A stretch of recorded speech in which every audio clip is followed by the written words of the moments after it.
بسم الله الرحمن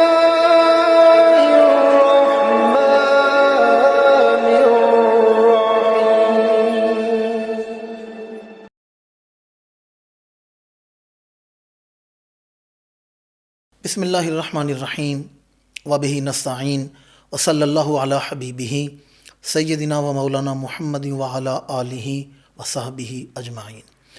معزز ناظرین و سامعین، پروگرام پیغام نور میں ایک مرتبہ پھر آپ کو خوش آمدید کہتے ہیں.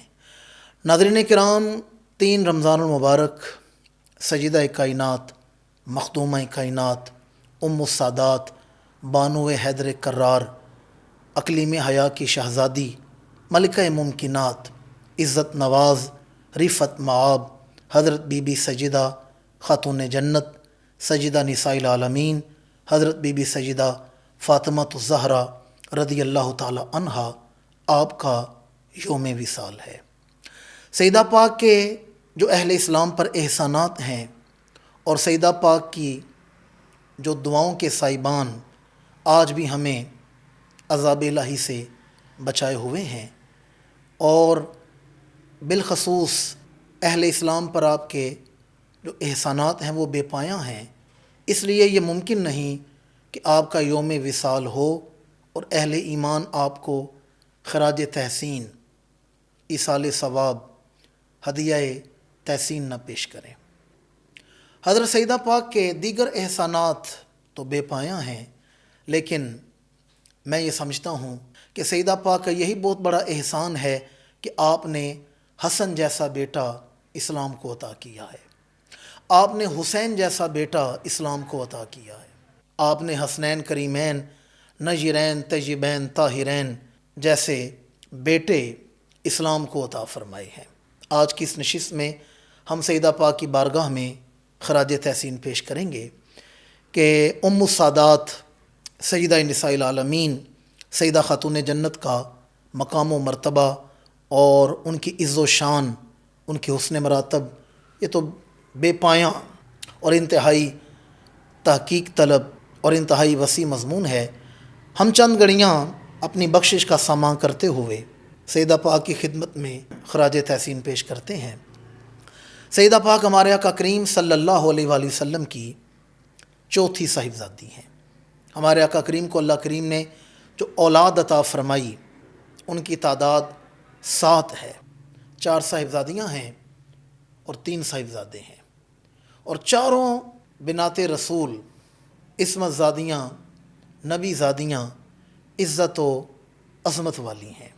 جناب بی بی سیدہ زینب رضی اللہ تعالیٰ عنہ، حضرت بی بی سیدہ ام کلثوم رضی اللہ تعالیٰ عنہ، حضرت بی بی سیدہ رقیہ رضی اللہ تعالیٰ عنہ، اور ام السادات حضرت بی بی سیدہ خاتون جنت بی بی سیدہ فاطمہ الزہرا رضی اللہ تعالیٰ عنہ. امام الانبیاء کے اس خانوادہ کی جو محبت ہے، اہل بیت اطہار کی جو محبت ہے، وہ ہم پر فرض کی گئی ہے. اہل بیت کی محبت بھی فرض ہے اور صحابہ کرام کی محبت بھی فرض ہے. اہل بیت کی محبت ہم پر فرض کی گئی ہے، اسی طرح اصحاب پیمبر کی محبت بھی ہم پر فرض کی گئی ہے. بلکہ امام یوسف نبہانی رحمۃ اللہ تعالیٰ علیہ نے انتہائی خوبصورت بات بیان کی ہے. آپ فرماتے ہیں اگر قیامت کے دن اپنے چہرے روشن کرنا چاہتے ہو کہ ہمارے چہرے روشن ہوں تو اہل بیت اطہار سے محبت کرو. اگر اپنے چہرے قیامت کے دن روشن کرنا چاہتے ہو، ہمارے آقا کریم کا ایک لقب ہے قیامت کے دن حضور روشن چہرے والوں کے سردار ہوں گے، قائد الغر المحجلین. تو اگر اپنے چہرے روشن کرنا چاہتے ہیں تو پھر آل اطہار سے محبت کرنی پڑے گی، اہل بیت اطہار سے محبت کرنی پڑے گی. اور اس کا برعکس بھی ہے، اگر اہل بیت اطہار سے محبت نہیں ہوگی قیامت کے دن چہرے سیاہ ہو جائیں گے، بے نور ہو جائیں گے. قیامت کے دن چہرے سیاہ ہو جائیں گے. اہل بیت کی محبت چہروں کو روشن کرتی ہے، اور معاذ اللہ اہل بیت کا بغض دل کے ساتھ چہرے بھی سیاہ کر دیتا ہے. اور اس پر نہ صرف اہل بیت بلکہ صحابہ کرام سے متعلق حدیث امام نبہانی نے اس قول کو بیان کرنے کے بعد رقم فرمایا جو میری اہل بیت سے محبت کریں گے ان کے چہرے روشن ہوں گے اور ان کی ساری تمنائیں پوری ہوں گی۔ اور یہ فرمان صحابہ کرام سے متعلق بھی ہے، بلکہ ایک حدیث مبارکہ میں امام الانبیاء نے فرمایا ابو بکر اور عمر سے محبت اور ان کا شکر ادا کرنا میری امت پر واجب ہے۔ فرمایا ابو بکر اور عمر سے محبت کرنا اور ان کا شکریہ ادا کرنا میری امت پر واجب ہے۔ تو صحابہ اہل بیت کی محبت واجب بھی ہے اور یہ چہروں کو روشن بھی کر دیتی ہے۔ آئیں اس پر قرآن مجید اٹھا کر دیکھیں۔ اللہ تعالیٰ ارشاد فرماتا ہے قرآن مجید سورہ آل عمران آیت نمبر 106، فرمایا یوم تبیض وجوہ وتسود وجوہ فاما الذین اسودت وجوہہم اکفرتم بعد ایمانکم فذوقوا العذاب بما کنتم تکفرون۔ فرمایا اس دن بعض چہرے روشن ہوں گے۔ یوم تبیض وجوہ، وجہ کی جمع ہے اور وجہ کہتے ہیں چہرے کو۔ بعض چہرے روشن ہوں گے۔ یوم تبیض وجوہ، عربی زبان میں ابیض کہتے ہیں سفید کو اور اسود کہتے ہیں کالے کو۔ یوم تبیض وجوہ، کچھ ایسے چہرے ہوں گے جو روشن ہوں گے، وتسود وجوہ، اور کچھ ایسے ہوں گے جو سیاہ ہوں گے۔ فاما الذین اسودت وجوہہم اکفرتم بعد ایمانکم، فرمایا کفرتم بعد ایمانکم، کیا تم ایمان لانے کے بعد کافر ہو گئے؟ کیا تم ایمان لانے کے بعد کافر ہوئے؟ فذوقوا العذاب بما کنتم تکفرون، تو اب اپنے اس عذاب کا مزہ چکھو جو تمہیں کافر ہونے کے باعث پہنچایا جائے گا۔ ایمان لانے کے بعد تم نے کفر کیا، اب اس عذاب کا مزہ چکھو جو تم نے کفر کو اپنا کر اپنے لیے جمع کیا ہے۔ اس کی تفسیر میں حضرت اکرمہ کا بڑا خوبصورت قول ہے۔ آپ فرماتے ہیں اس سے مراد اہل کتاب ہیں، اہل کتاب کہ جو اپنی کتابوں میں نبی آخر الزمان صلی اللہ علیہ وآلہ وسلم کی نشانیاں دیکھ چکے تھے، پر جب بعثت مبارکہ ہوئی، امام الانبیاء نے اعلان نبوت فرمایا تو انہوں نے جھٹلا دیا۔ قرآن کہتا ہے یعرفونہ کما یعرفون ابناءہم، وہ حضور کو اس طرح پہچانتے تھے جیسے کوئی اپنے بیٹوں کو پہچانتا ہے۔ ابناءہم، اپنے بیٹوں کو پہچانتا ہے۔ اس طرح واضح نشانیاں دیکھ کر بھی انہوں نے ہمارے آقا کریم کا کلمہ نہیں پڑھا۔ تو جناب اکرمہ کا قول ہے کہ اس سے مراد وہ لوگ ہیں، وہ اہل کتاب ہیں جنہوں نے حضور کی نشانیاں دیکھ کر بھی حضور کا کلمہ نہیں پڑھا۔ حضرت امام حسن بصری رحمۃ اللہ تعالیٰ علیہ، آپ کا قول سنیں۔ امام حسن بصری فرماتے ہیں اس سے مراد منافقین ہیں۔ اکفرتم بعد ایمانکم، اس سے مراد منافقین ہیں کہ جنہوں نے زبان سے تو کلمہ پڑھا لیکن دل سے نہیں مانا۔ اور ایمان کس چیز کا نام ہے؟ اقرار باللسان و تصدیق بالقلب، زبان اقرار کرے اور دل اس کی تصدیق کرے۔ جس چیز کا اقرار زبان کرے، دل اس کی تصدیق کرے، تو پھر ایمان کی لذت نصیب ہوتی ہے۔ تو فرمایا اس سے مراد وہ منافقین ہیں جنہوں نے زبان سے تو کلمہ پڑھا لیکن دل سے حضور کو نہیں مانا۔ اب اگر امام نبہانی رحمۃ اللہ تعالیٰ علیہ کی نقل کی ہوئی حدیث کو ساتھ ملائیں تو قرآن کہتا ہے وہ لوگ جن کے چہرے سیاہ ہوں گے انہوں نے ایمان لانے کے بعد کفر کیا ہے۔ اور حدیث مبارکہ بتاتی ہے کہ صحابہ و اہل بیت کا بغض رکھنے والے کا چہرہ سیاہ ہوگا۔ تو اس سے پتہ چلا صحابہ و اہل بیت کا بغض یہ شیوہ کفر ہے، یہ کفار کا شیوہ ہے۔ اور ویسے بھی آپ اندازہ کریں کہ اس دور میں صحابہ و اہل بیت کا مخالف کون تھا؟ صحابہ و اہل بیت کے مخالف کون تھے؟ کفار تھے۔ اس لیے صحابہ و اہل بیت کا جو بغض ہے یہ شیوہ کفر ہے، اور ان سے جو محبت ہے یہ شیوہ ایمان ہے۔ اس پر مسند الفردوس کی حدیث سنیں۔ امام الانبیاء صلی اللہ علیہ وآلہ وسلم نے ارشاد فرمایا، جناب عبداللہ بن مسعود رضی اللہ تعالیٰ عنہ نے اسے روایت کیا ہے، امام الانبیاء نے فرمایا حب آل محمد خیر من عبادت السنہ، فرمایا اہل بیت سے ایک دن کی محبت 100 سال کی نفلی عبادت سے افضل اور اعلیٰ ہے۔ اہل بیت سے ایک دن کی محبت، ہمارے صوفیاء نے تو وہ لکھا بھی ہے، بڑا خوبصورت شعر ہے جناب مولانا روم کا، یک زمانہ صحبت با اولیاء بہتر از 100 سالہ طاعت بے ریا۔ تو امام الانبیاء نے فرمایا اہل بیت سے ایک دن کی محبت 1 سال کی نفلی عبادت سے افضل اور اعلیٰ ہے، 1 سال کی عبادت سے افضل و اعلیٰ ہے۔ آگے فرمایا وَمَن مَّاتَ عَلَيْهِ دَخَلَ الْجَنَّةَ، اور جو ان کی محبت میں مرا وہ سیدھا جنت میں جائے گا۔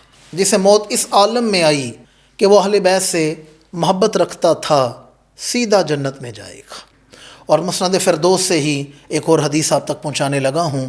جناب عبداللہ بن عباس رضی اللہ تعالیٰ عنہما نے اسے روایت کیا ہے۔ امام الانبیاء نے فرمایا انا شجرن، میں درخت ہوں، انا شجرن، میں ایک پاکیزہ درخت کی مانند ہوں، و فاطمہ تو حملوہا، اور فاطمہ اس کا ابتدائی پھل ہے، و علی لکاحوہا، اور علی اس کا پھل آگے منتقل کرنے والا ہے، اس درخت کا فیض آگے پہنچانے والا ہے، والحسن والحسین ثمروہا، اور حسن اور حسین اس کا پھل ہیں، اس کے پھول ہیں، وہ پھل ہیں۔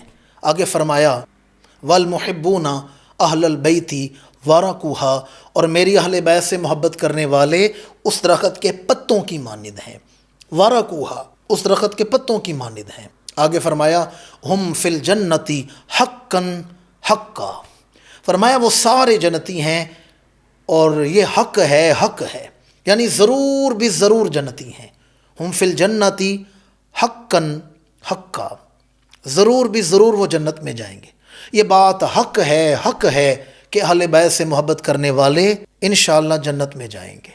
ایک حدیث مبارکہ میں فرمایا کہ جس نے مجھ سے محبت کی، من احبنی و احب ہذین و ابوہما و امہما، فرمایا جس نے مجھ سے محبت کی، میرے ان دو نواسوں سے یعنی حسن اور حسین سے محبت کی، و ابوہما، ان کے باپ سے محبت کی، و امہما، ان کی ماں سے عقیدت رکھی، فرمایا کل قیامت کے دن وہ میرے ساتھ میرے درجے میں ہوگا، کانا معی فی درجتی، وہ میرے ساتھ ہوگا اور میرے درجے میں ہوگا۔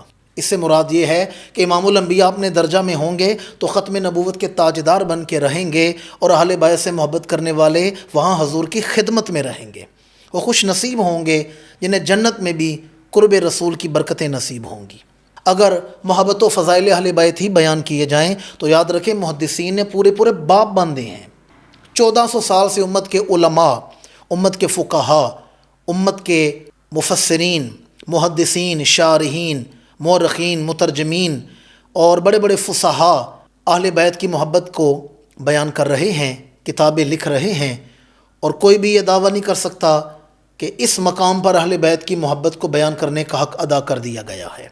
کم از کم میرے جیسے طالب علم کے لیے تو یہ سوچنا بھی محال ہے کہ کوئی کما حق کو ہوا اہل بیت کی محبت کو بیان کر سکے۔ اس لیے آئیں اب چند گھڑیاں سیدہ پاک کا تعارف آپ کے سامنے عرض کرتا ہوں۔ جیسا کہ میں نے شروع میں عرض کیا کہ سیدہ نساء العالمین امام الانبیاء کی چوتھی صاحبزادی ہیں، حضور کی چوتھی بیٹی ہیں۔ سیدہ پاک کی ولادت با سعادت ہوئی، امام الانبیاء تشریف لائے۔ جب حضور کو خبر ملی تو حضور جب گھر تشریف لائے ہیں تو جو دائی ہیں وہ کہتی ہیں کہ امام الانبیاء کا چہرہ اقدس خوشی سے کھلا ہوا تھا، خوشی سے کھلا ہوا تھا جب امام الانبیاء کو اپنی چوتھی صاحبزادی کی خبر ملی۔ حضور گھر تشریف لائے، سفید کپڑے میں لپیٹ کر سیدہ پاک کو حضور کی خدمت میں پیش کیا گیا تو امام الانبیاء نے جب اپنی صاحبزادی کو، اپنی لخت جگر کو اٹھایا ہے تو پہلا کام یہ کیا ہے، حضور نے اپنی بیٹی کا ماتھا چوما بھی ہے اور ماتھا سونگا بھی ہے، چوما بھی ہے اور سونگا بھی ہے۔ اور سیدہ خدیجہ سے فرمایا خدیجہ مجھے اس بیٹی کے وجود سے جنت کی خوشبو آ رہی ہے، مجھے جنت کی خوشبو آ رہی ہے۔ اور فرمایا یہ بیٹی اپنے زمانے کی عظمیٰ خاتون ہوگی، یعنی بزرگ ترین خاتون ہوگی، میری یہ بیٹی اپنے زمانے کی بزرگ ترین خاتون ہوگی، اللہ اسے بڑی بزرگی اور بڑی عزت و شان عطا فرمائے گا۔ پھر حضور نے اپنی لخت جگر کا نام رکھا ہے اور ذاتی نام رکھا گیا ہے فاطمہ۔ مسند فردوس میں ہے، اس کے علاوہ خطیب بغدادی نے اسے بیان کیا، فیض القدیر میں حدیث ہے۔ یہ جو لفظ فاطمہ ہے یہ فاطمہ سے یعنی فتمن سے نکلا ہے اور اس کا معنی ہے آڑ، کسی چیز کو کسی چیز سے ہٹانے کے لیے جو آڑ رکھی جاتی ہے اسے فتمن کہا جاتا ہے۔ امام الانبیاء نے فرمایا انما سمیت بنتی فاطمہ لأن اللہ فاطمہا و فاطمہ محبیہا عن النار، فرمایا میں نے اپنی بیٹی کا نام فاطمہ اس لیے رکھا ہے کہ اللہ تعالیٰ نے میری بیٹی سے اور جو میری بیٹی سے عقیدت رکھنے والے ہوں گے ان سب سے دوزخ کی آگ کو دور کر دیا ہے۔ میری لخت جگر کی محبت دوزخ کی آگ میں آڑ بن جائے گی، جو اس سے محبت کرے گا، عقیدت رکھے گا، یہ وجہ تسمیہ حضور نے بیان کی ہے۔ جو محبت کرے گا، عقیدت رکھے گا، اللہ تعالیٰ اس سے اور دوزخ کے درمیان میری بیٹی کی محبت کو آڑ بنا دیا جائے گا۔ پھر سیدہ پاک کا بچپن آغوش نبوت میں گزرا، تربیت آغوش رسالت سے نصیب ہوئی۔ شروع اسلام کا جو دور ہے بڑا مشکل دور ہے، کفار مشرکین کی سازشیں، شرارتیں، اہل اسلام کو، پیغمبر اسلام صلی اللہ علیہ وآلہ وسلم کو ایذا رسانی۔ سیدہ پاک نے بچپن سے اس مشکل دور کا مشاہدہ کیا ہے۔ بچہ جس ماحول میں پلتا بڑھتا ہے اس پر اس ماحول کا اثر ہوتا ہے، تو شروع سے ہی عزیمت، استقلال اور استقامت سیدہ پاک کا شیوا تھا۔ آپ جانتے ہیں ہمارے آقا کریم صلی اللہ علیہ وآلہ وسلم کو مشکل دور کا سامنا کرنا پڑا۔ امام الانبیاء حرم میں نماز ادا کر رہے ہیں تو چند اوباش تھے، عبداللہ بن مسعود فرماتے ہیں ان کی تعداد 7 تھی۔ انہوں نے اونٹ کی اوجڑی اٹھائی اور معاذ اللہ امام الانبیاء کی گردن مبارک میں ڈال دی۔ اب اونٹ کی اوجڑی بڑی وزنی ہوتی ہے، بھاری ہوتی ہے، امام الانبیاء کی گردن مبارک میں وہ اونٹ کی اوجڑی ڈال دی گئی۔ سیدہ پاک تشریف لائی ہیں، آپ نے دیکھا ہے، آگے بڑھی ہیں اور اس وزنی اوجڑی کو یوں کھینچ کے اتارا ہے، یوں کھینچ کے اتارا ہے۔ وہ جو وزنی اوجڑی تھی اسے کھینچ کے اتارا ہے، اور وہ جو اوباش تھے ان کے لیے آپ نے وہی سنا دی، فرمایا ان قریب میرا رب تمہیں ہلاک کرے گا۔ موت تو سب کو آنی ہے، لیکن عبرتناک موت ملے گی۔ موت تو سبھی کو آتی ہے، لیکن سیدہ پاک کے الفاظ کہ ان قریب میرا رب تمہیں ہلاک کرے گا۔ جناب عبداللہ بن مسعود رضی اللہ تعالیٰ عنہ فرماتے ہیں میں نے بدر کے میدان میں دیکھا وہ 7 کے 7 ہلاک پڑے ہوئے ہیں، یوں پڑے ہوئے ہیں ہلاک، 7 کے 7۔ سیدہ پاک نے جو وعید سنائی تھی کہ ان قریب میرا رب تمہیں ہلاک کرے گا، تو عبرتناک موت مرے ہیں بدر کے میدان میں۔ ایک دن ابو جہل نے بے ادبی گستاخی کی، اس نے معاذ اللہ ثم معاذ اللہ سیدہ پاک کے چہرے پر تھپڑ مارا۔ آپ تصور کر سکتے ہیں وہ جو تھپڑ تھا وہ سیدہ پاک کے چہرے اقدس پر نہیں تھا، وہ امام الانبیاء کے دل اقدس پر تھا، وہ حضور کے دل اقدس پر حملہ کیا گیا۔ ابو جہل نے معاذ اللہ بے ادبی کی، سیدہ پاک کے چہرے پہ تھپڑ مارا۔ سیدہ پاک روتے ہوئے امام الانبیاء کی بارگاہ میں آئیں تو حضور نے فرمایا جاؤ ابو سفیان کو جا کے بتاؤ، جاؤ جا کے ابو سفیان کو بتاؤ۔ مقصد یہ پیش نظر تھا کہ ابو سفیان کا دعویٰ تھا میں صلح جو آدمی ہوں، تو مکے میں امن رہنا چاہیے، مل جل کے رہنا چاہیے، اور صلح کلی کا میں قائل ہوں۔ یہ اس دور کی بات ہے جب ابو سفیان نے بھی کلمہ نہیں پڑھا، ابھی صحابی نہیں بنے، ابھی وہ اسلام میں نہیں آئے۔ تو امام الانبیاء نے فرمایا جاؤ جا کے ابو سفیان کو بتاؤ۔ سیدہ پاک ابو سفیان کے پاس آئیں، سارا واقعہ بیان کیا۔ ابو سفیان نے سیدہ پاک کو ساتھ لیا اور آیا ابو جہل کے پاس، اور بھی کچھ لوگ اس کے ساتھ بیٹھے ہوئے تھے، اور آ کر کہا کہ عرب میں کوئی جتنا بھی گر جائے لیکن بیٹیوں پر، عورتوں پر ہاتھ نہیں اٹھایا جاتا، جتنا بھی شدید گہرا دشمن ہو ان کے گھر کی عورتوں کا خیال رکھا جاتا ہے، اور تم نے نبی آخر الزمان صلی اللہ علیہ وآلہ وسلم کی لخت جگر پر، صاحبزادی پر ہاتھ اٹھائے ہیں۔ اور پھر سیدہ پاک سے کہا آگے بڑھیں اور آگے بڑھ کے اپنا بدلہ لیں، آگے بڑھ کے اپنا بدلہ لیں۔ سیدہ پاک آگے بڑھی ہیں اور آپ نے ابو جہل کے چہرے پر تھپڑ مارا ہے۔ آپ تصور کریں ابو جہل کے چہرے پر تھپڑ، اور یہ جو تھپڑ سیدہ پاک نے مارا ہے یہ قدرت کی طرف سے سزا مل رہی ہے، گویا اس پر قدرت کی طرف سے وار ہوا ہے، یہ قدرت کی طرف سے سزا تھی اسے کہ سیدہ پاک نے اس کے چہرے پر جو تھپڑ مارا ہے۔ پھر سیدہ پاک گھر تشریف لائیں، امام الانبیاء نے فرمایا بیٹی کیا بنا ہے؟ تو بتایا کہ ابو سفیان نے مجھ سے بدلہ دلوایا ہے۔ تو امام الانبیاء نے دعا مانگی اللہم لا تنسا ابا سفیان، پروردگار ابو سفیان کو اپنی رحمت سے بھول نہ جانا۔ اللہم لا تنسا ابا سفیان، پروردگار ابو سفیان کو اپنی رحمت سے بھول نہ جانا۔ اور پھر ابو سفیان کو بعد میں کلمہ نصیب ہوا، اب بنے ہیں صحابی رسول، سیدنا ابو سفیان رضی اللہ تعالیٰ عنہ بنے ہیں۔ اب انہیں جو ایمان کی دولت نصیب ہوئی ہے اس کے پیچھے سیدہ پاک کی خدمت کا یہ فیض بھی شامل ہے، انہوں نے خاتون جنت کی یہ خدمت کی ہے، اس کا یہ فیض ہے، اس کا فیضان نصیب ہوا ہے۔ تو سیدہ پاک نے بچپن سے ہی اس ماحول کو دیکھا ہے، وہ جو بچپن مبارک میں آپ نے وہ اجڑی اتاری تھی اور انہیں عذاب کی وعید سنائی تھی، سے پتہ چلا کہ اہل اسلام میں بچوں میں سب سے پہلی ناموس رسالت کی محافظہ سیدہ خاتون جنت بنی ہیں۔ بچوں میں سب سے پہلی ناموس رسالت کی محافظہ سیدہ خاتون جنت بنی ہیں۔ اور یہ بھی ذہن نشین رکھیں، اسلام کے لیے امام الانبیاء کے علاوہ پہلا زخم، پہلا تھپڑ، پہلا پتھر کھانے والے پیکر صدق و صفا، کشتہ خنجر تسلیم و رضا، امام المشاہدہ، رازدار نبوت حضرت سیدنا صدیق اکبر رضی اللہ تعالیٰ عنہ ہیں۔ اور بچوں میں اسلام کی خاطر پہلا تھپڑ کھانے والی سیدہ خاتون جنت ہیں، بی بی سیدہ فاطمہ الزہرا ہیں، کہ جب ابو جہل نے معاذ اللہ بے ادبی کرتے ہوئے آپ پر تھپڑ کا وار کیا تھا، تو بچوں میں سب سے پہلے اسلام کی خاطر اذیت برداشت کرنے والی سیدہ خاتون جنت ہیں۔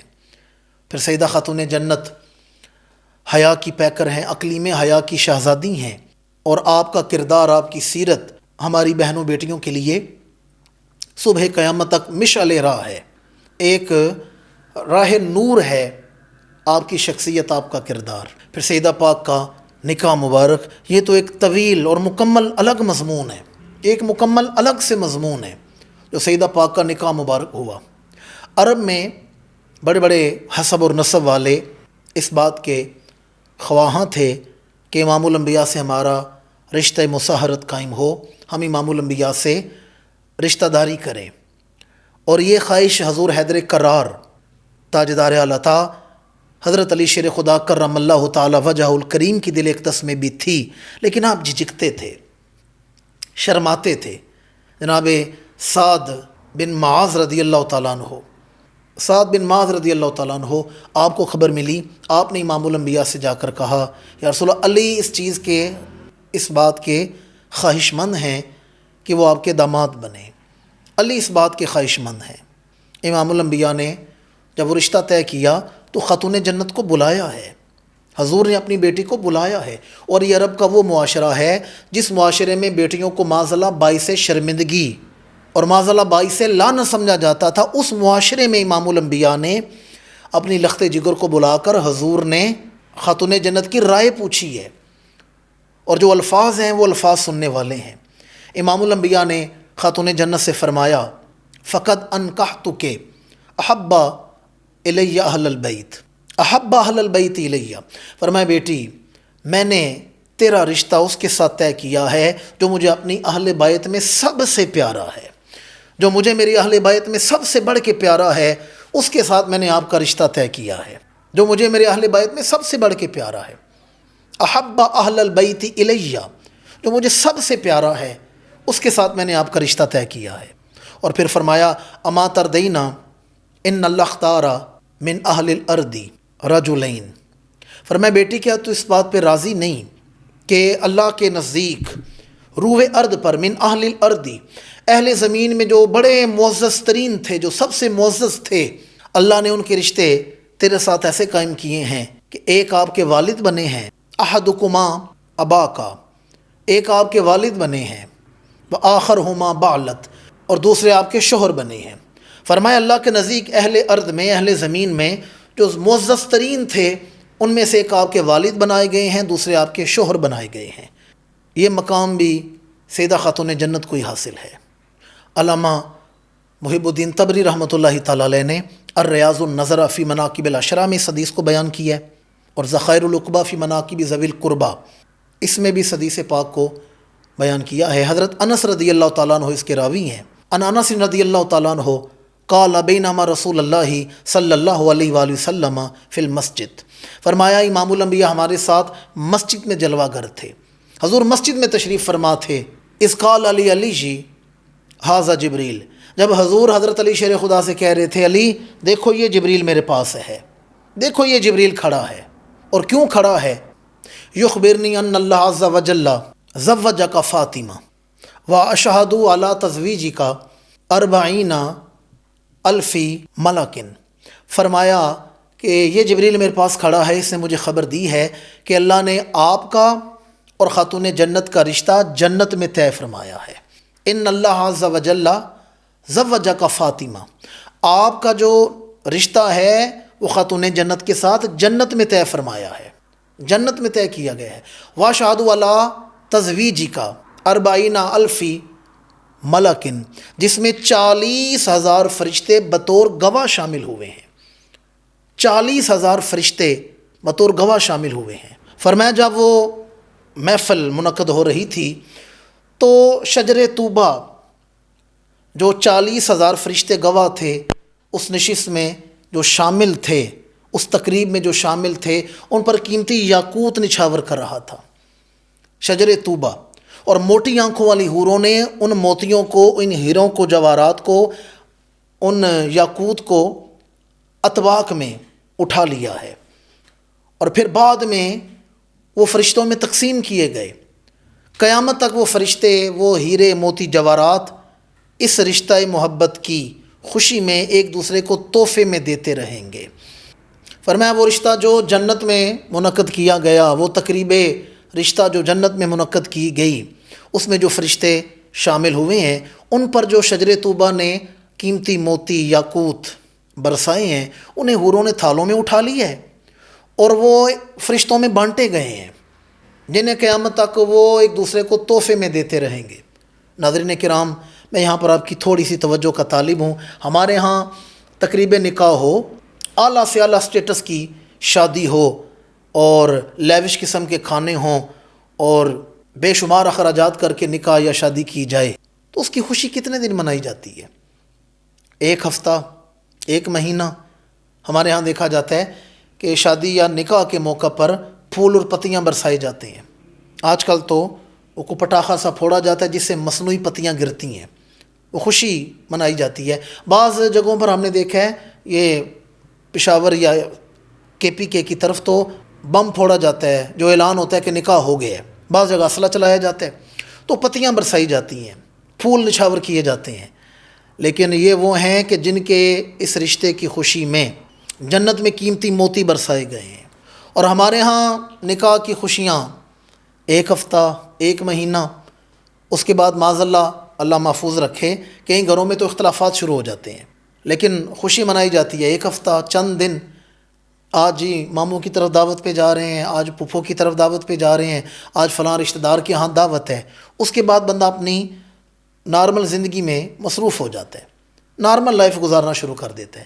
لیکن یہ وہ رشتہ محبت ہے، یہ وہ رشتہ طاہر و اطہر و منور ہے کہ جس کی خوشی قیامت تک فرشتے مناتے رہیں گے۔ وہ قیامت تک فرشتے جو ایک دوسرے کو تحفے دیں گے نا، اسی نکاح کی خوشی میں دیں گے۔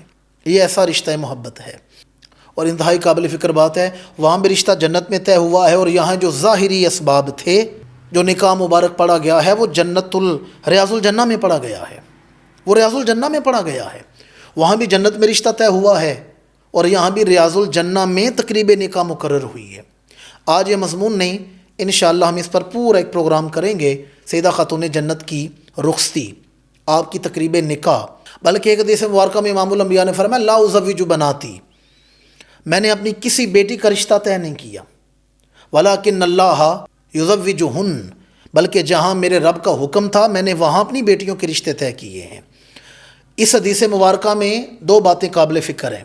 ایک تو فرمانے میں نے رشتے نہیں طے کیے، میرے رب کا جہاں حکم تھا میں نے وہاں رشتے طے کیے ہیں، اور دوسرا حضور نے فرما دیا لا ازوج بناتی، بناتی، بنتی نہیں فرمایا، بناتی، کہ میری بیٹیاں، بتا دیا میری 4 بیٹیاں ہیں، تو چاروں کے رشتے میں نے اپنی مرضی سے نہیں طے کیے، جہاں میرے رب کا حکم تھا وہاں میں نے طے کیے۔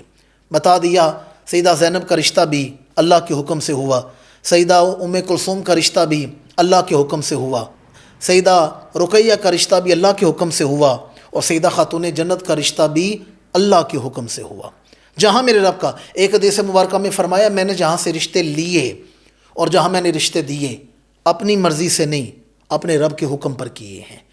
جہاں سے میں نے رشتے لیے، جو امہات المومنین بنی، جو ازواج مطہرات بنی، اپنی مرضی سے نہیں، اپنے رب کی مرضی سے، اور جہاں میں نے رشتے دیے، جنہیں میں نے اپنا داماد بنایا، اپنی مرضی سے نہیں، اپنے رب کی مرضی سے۔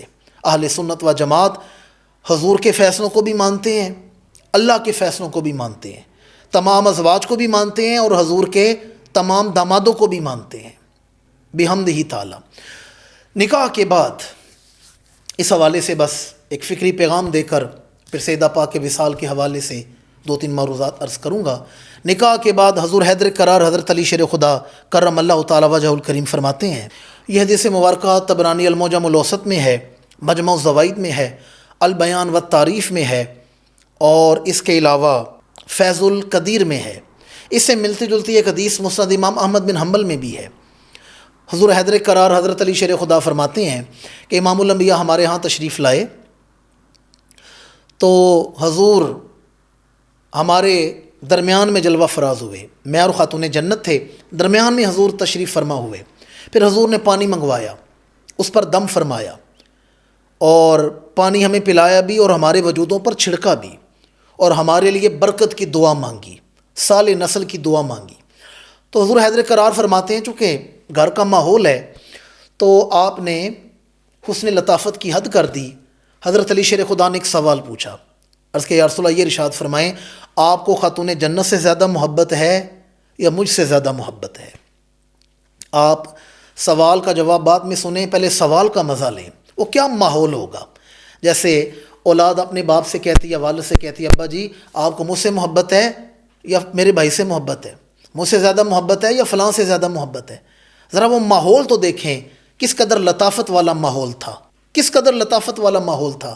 جب حضرت علی شیر خدا نے پوچھا یا رسول اللہ آپ کو مجھ سے زیادہ محبت ہے یا خاتون جنت سے زیادہ محبت ہے، تو قربان جاؤں حضور حیدر کرار کے سوال پر، اور قربان جائیں امام الانبیاء کے جواب پر۔ سوال کرنے والوں نے سوال پوچھنے میں محبت کی حد کر دی ہے، اور جواب دینے والوں نے تو حد ہی مکا دی ہے۔ جواب کس قدر خوبصورت ارشاد فرمایا ہے۔ سوال کیا تھا؟ آپ کو مجھ سے زیادہ محبت ہے یا خاتون جنت سے؟ اب بظاہر تو اپنی اولاد اپنی ہوتی ہے، داماد جتنا بھی اچھا ہو بیٹی سے بڑھ کے تو نہیں ہو سکتا، پر ذرا امام الانبیاء کا جواب سنیں۔ فرمایا فاطمہ تو احب الیہ منکا وانت اعز علی منہا۔ ذرا دل تھام کے اس کا ترجمہ سننے۔ فرمایا علی مجھے فاطمہ آپ سے بڑھ کے محبوب ہے، مجھے فاطمہ سے آپ سے بڑھ کے محبت ہے، فاطمہ مجھے آپ سے بڑھ کے محبوب ہے، اور آپ مجھے فاطمہ سے بڑھ کے عزیز ہیں۔ فاطمہ مجھے آپ سے بڑھ کے محبوب ہے اور آپ مجھے فاطمہ سے بڑھ کے عزیز ہیں۔ ذرا اندازہ کریں کیا سوال ہے، کیا جواب ہے، کیا سوال ہے، کیا عطا ہے کہ فاطمہ مجھے آپ سے بڑھ کے محبوب ہے، آپ مجھے فاطمہ سے بڑھ کے عزیز ہیں۔ کیسا حضور نے محبت کو بیلنس کر دیا ہے، کیسا حضور نے برابری کو قائم کیا ہے کہ داماد کی عزت بھی وہیں رکھی ہے، اپنی بیٹی کی خاتون جنت کی محبت بھی وہیں رکھی ہے۔ حضرت علی کا سوال تھا مجھ سے زیادہ محبت ہے یا خاتون جنت کے ساتھ؟ تو فرمایا علی فاطمہ مجھے آپ سے محبوب ہے، آپ مجھے فاطمہ سے بڑھ کے عزیز ہیں، دونوں ہی مجھے پیارے ہیں، دونوں ہی مجھے عزیز ہیں، دونوں ہی مجھے محبوب ہیں۔ اور ایک دن حضور حیدر کرار آپ فرماتے ہیں امام الانبیاء صحابہ میں جلوہ فراز ہیں، حضور نے ایک سوال پوچھا کہ عورت کے لیے سب سے بہتر چیز کیا ہے؟ عورت کے لیے سب سے بہتر چیز کیا ہے؟ اب یہ بات تو کوئی عورت ہی بتا سکتی ہے، ہم مرد کیا جانیں؟ تو صحابہ کرام خاموش ہیں۔ حضرت علی فرماتے ہیں میں گھر آیا اور آ کر میں نے خاتون جنت سے پوچھا خاتون جنت یہ بتائیں عورت کے لیے سب سے بہتر کیا ہے؟ تو آپ نے فرمایا علی عورت کے لیے سب سے بہتر یہ ہے نہ وہ کسی نامحرم کو دیکھے نہ کوئی نامحرم اسے دیکھے، نہ وہ کسی نامحرم کو دیکھے نہ کوئی نامحرم اسے دیکھے۔ حضرت علی نے جا کے حضور کی بارگاہ میں جواب عرض کیا اور کہا یہ خاتون جنت کی طرف سے جواب ہے۔ تو امام الانبیاء نے فرمایا یہ جواب نبی زادی ہی دے سکتی ہیں، یہ فاطمہ ہی یہ جواب دے سکتی تھی، یہ میری لخت جگر ہی یہ جواب دے سکتی تھی۔ اور پھر سیدہ پاک کا وصال مبارک، امام الانبیاء نے سیدہ پاک کو یہ خبر سنا دی تھی کہ میرے اہل بیت میں میرے ساتھ جو سب سے پہلے آ کر ملے گا، یعنی جس کا وصال میرے وصال مبارک کے بعد ہوگا خاتون جنت، وہ آپ ہوں گی۔ اور جب آپ کا وصال ہوا تو آپ نے حضور حیدر کرار حضرت علی شیر خدا کو بلایا اور کہا اے حیدر کرار میں آپ کے نکاح میں رہی، میں نے کوشش کی میں آپ کی خدمت کرتی رہوں، اگر میری طرف سے آپ کی خدمت میں کوئی کمی ہوئی ہے تو میں رسول زادی آپ سے معافی مانگتی ہوں۔ یہ خاتون جنت کے الفاظ ہیں، اگر میری طرف سے آپ کی خدمت میں کوئی کمی ہے تو میں آپ سے معافی مانگتی ہوں۔ یہ ہماری بہنوں بیٹیوں کے لیے لمحہ فکریہ ہے کہ یہ وہ ہیں کہ جن کے فیصلے امام الانبیاء نے دنیا میں ہی بیان فرما دیے ہیں۔ ہمارے فیصلے آخرت پر موقوف ہیں، کون جنتی ہے کون دوزخی ہے، پر ان کے فیصلے نبی نے دنیا میں ہی بیان فرما دیے ہیں۔ جب فرمایا میری بیٹی جنتی عورتوں کی سردار ہے، خالی جنتی عورت نہیں، جنتی عورتوں کی سردار ہے، جو اہل جنت کی خواتین ہیں ان کی سردار ہیں سیدہ خاتون جنت، تو وہ سردار ہو کے معافی مانگ رہی ہیں اپنے زوج محترم سے۔ کہا علی آپ کی خدمت میں میری طرف سے کوئی کمی ہے تو میں نبی زادی دنیا سے جاتے ہوئے آپ سے معافی مانگتی ہوں۔ اور پھر حضور حیدر کرار کا سوال سنیں، آپ نے کہا خاتون جنت میرے گھر میں فاقے بھی آئے، میرے گھر میں غربت بھی تھی، اور یہ اختیاری فقر تھا، یہ اختیاری غربت ہے، یہ الگ مضمون ہے، یہ بات اور چلی جائے گی۔ یہ اختیاری فقر تھا، اس فقر کو اختیار کیا گیا ہے۔ کہا خاتون جنت میرے گھر میں فاقے بھی آئے، غربت بھی آئی، لیکن کبھی آپ نے میرا گلہ نہیں کیا، کبھی آپ نے میرا شکوہ نہیں کیا۔ تو خاتون جنت نے فرمایا اے حیدر کرار یاد کریں جس دن ہماری رخصتی ہوئی تھی، جس دن امام الانبیاء نے ہمیں الوداع کیا تھا، مجھے رخصت کیا تھا، تو امام الانبیاء نے میرے کان مبارک میں فرمایا تھا بیٹی خاتون جنت حالات جیسے بھی آ جائیں کبھی اپنے خامند کا گلہ نہ کرنا، کبھی اپنے شوہر کا گلہ نہ کرنا، کبھی اپنے خامند کا شکوہ نہ کرنا، میں تو اپنے والد کا قول ہی نبھاتی رہی ہوں، میں تو اپنے بابل کا قول ہی نبھاتی رہی ہوں، میں تو حضور کے اس فرمان پر ہی عمل پیرا رہی ہوں۔ یہ بھی ہماری بہنوں بیٹیوں کے لیے لمحہ فکریہ ہے کہ گھر میں تھوڑی سی پریشانی آ جائے شکوہ کناں ہو جاتی ہیں، فوراً شکوہ شروع کر دیتی ہیں۔ اور پھر آپ نے وصیت کی علی میرا جنازہ رات کے اندھیرے میں اٹھانا ہے، اور جس چارپائی پر مجھے لے کر چلو اس پر درختوں کی کھجوروں کی ٹہنیاں اوپر یوں بچھا دینا کہ جس سے کسی نامحرم کی نظر میرے وجود پر نہ پڑے۔ پھر آپ کو رات کی تنہائی میں آپ کا جنازہ اٹھایا گیا ہے اور سیدہ خاتون جنت نے وصال فرمایا۔ ہمارے آقا کریم صلی اللہ علیہ وآلہ وسلم کی ساری اولادی سخی ہے، لجپال ہے، پر سیدہ پاک نے سخاوت کی انتہا کر دی ہے۔ آپ کی دعائیں اور امت کے لیے آپ کی فکر مندی یہ بھی الگ مضمون ہے، اور جہاں سے میں نے گفتگو شروع کی ہماری بہنوں بیٹیوں کے لیے آپ کا کردار مینارہ نور ہے، آپ کی شخصیت کردار راہ نور ہے۔ دعا گو ہوں سیدہ خاتون جنت کی خشیت للہیت، عفت و طہارت، عظیمت و استقامت و استقلال کا صدقہ اللہ کریم اس گئے گزرے دور میں، اس حیا باختہ دور میں ہماری بہنوں بیٹیوں کو عفت و حیا کا نور عطا فرمائے، شرم و حیا کا نور عطا فرمائے۔ احباب ذی وقار اب وقت ہوتا ہے آپ کے سوالات کا، جو سوال آپ نے ہمیں بھیجے ہیں وہ سوالات بھی سماعت فرمائیں اور ان کے جوابات بھی سماعت فرمائیں۔ کس دوست نے سوال پوچھا ہے کہ اگر نماز کے دوران والدین یا ان دونوں میں سے کوئی ایک ماں یا باپ آواز دیں تو کیا حکم ہے؟ نماز کے دوران اگر والدین آواز دے کر بلائیں تو اس کے لیے کیا حکم شرع ہوگا؟ یاد رکھیں والدین یا والدین کے والدین، دادی دادا نانی نانا بڑے، یا بالخصوص والدین، اگر تو فرض نماز کے دوران آپ کو آواز دیں، آپ فرض نماز ادا کر رہے ہیں تو کسی کی آواز پر فرض نماز نہیں توڑی جائے گی۔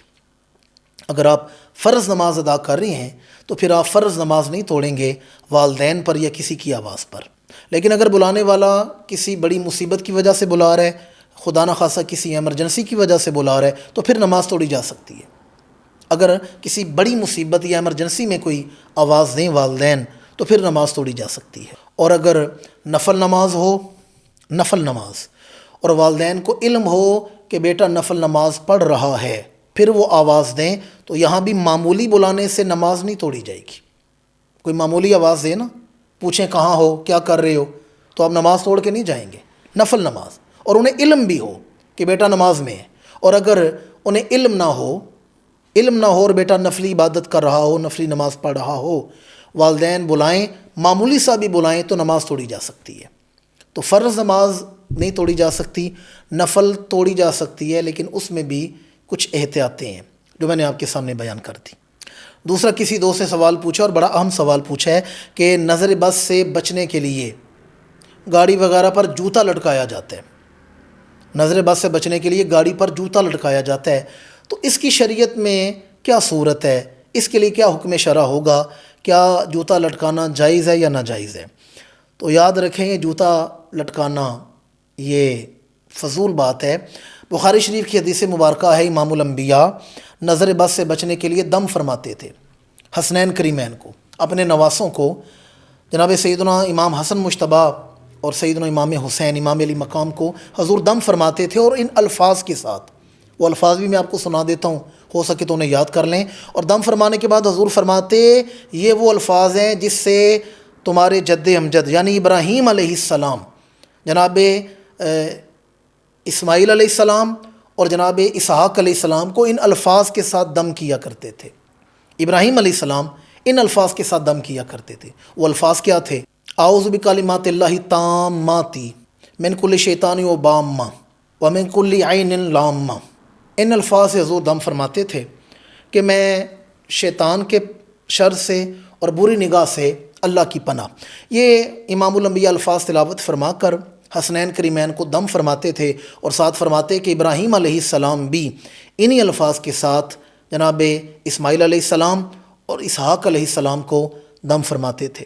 یہ جو جوتا لٹکانے والا ہے یہ اس سمجھ سے بالا تر ہے کہ اس پڑھے لکھے دور میں بھی لوگ ان باتوں پر یقین کر لیتے ہیں، اور میں نے دیکھا ہے بڑی بڑی قیمتی کوٹھیاں باہر جوتا لٹکایا ہوا ہے، وہ کالی وہ دیگچی وہ رکھی ہوئی ہے، اور یا کالا مٹکا رکھا ہوا ہے، اور گاڑیوں پر تو اکثر میں نے جوتے دیکھے ہیں۔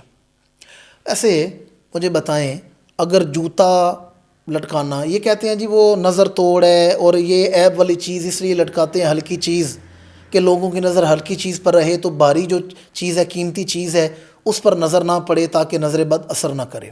تو مجھے بتائیں ہمارے نزدیک، ایک انسان کے نزدیک اس کی گاڑی زیادہ قیمتی ہے، اس کا گھر زیادہ قیمتی ہے، یا اس کی اپنی جان زیادہ قیمتی ہے؟ گھر گاڑی میں اور جان میں سب سے قیمتی چیز کون سی ہے؟ جی اپنی جان۔ انسان کہتا ہے بس جان بچ جائے باقی سب کچھ میری دولت ضائع ہو جائے۔ تو پھر مجھے بتائیں سب سے قیمتی تو اپنی جان ہے، تو کیا خیال ہے اپنے وجود کو بھی نظر بد سے بچانے کے لیے اپنے گلے میں کیا کوئی جوتا لٹکائے گا؟ آپ تصور تو کریں کہ بندہ شادی بیاہ پر جا رہا ہے، بڑا قیمتی لباس پہنا ہے، جی برانڈ کا سوٹ پہنا ہے، برانڈ کے جوتے پہنے ہیں، اچھا پرفیوم لگایا ہے، خوب تیار ہو کے گھر سے نکلا ہے، اور گلے میں ٹوٹی ہوئی جوتی پہن لی ہے۔ کہ عقل اس بات کو مانتی ہے آپ کی کہ آپ اپنے گلے میں اپنا جوتا ڈال لیں؟ تو آپ کی چیزوں میں سب سے قیمتی تو آپ کی اپنی جان ہے، پھر اس کی حفاظت کے لیے گلے میں جوتا کیوں نہیں ڈالتے؟ اسلام ان چیزوں کی اجازت نہیں دیتا، اور اسلام ان بری چیزوں سے روکنے والا دین ہے۔ اب آخر میں آج کا وظیفہ بھی سماعت فرما لیں۔ کسی دوست نے پوچھا کہ اگر کسی عورت کا حمل ساقط ہو جاتا ہو، یعنی حمل توڑ نہ چڑھتا ہو، تو اس کے لیے کوئی قرآنی وظیفہ بتا دیں۔ اگر کسی عورت کا حمل ساقط ہو جاتا ہو، حمل توڑ نہ چڑھتا ہو، تو اس کا کوئی وظیفہ، تو اس کے لیے قرآن مجید سورہ الرعد آیت نمبر 8 ہے۔ اس آیت کو مکمل 9 مہینے پانی پر دم کر کے پلاتے رہیں تو انشاءاللہ حاملہ عورت کا حمل ساقط نہیں ہوگا۔ سورہ الرعد کی آیت نمبر 8۔ اسی کے ساتھ ہی آج کے پروگرام کا وقت مکمل ہوتا ہے۔ اللہ تعالی ہمارا حامی و ناصر ہو، اللہ تعالی پاکستان کا حامی و ناصر ہو۔ والسلام علیکم ورحمۃ اللہ تعالی وبرکاتہ۔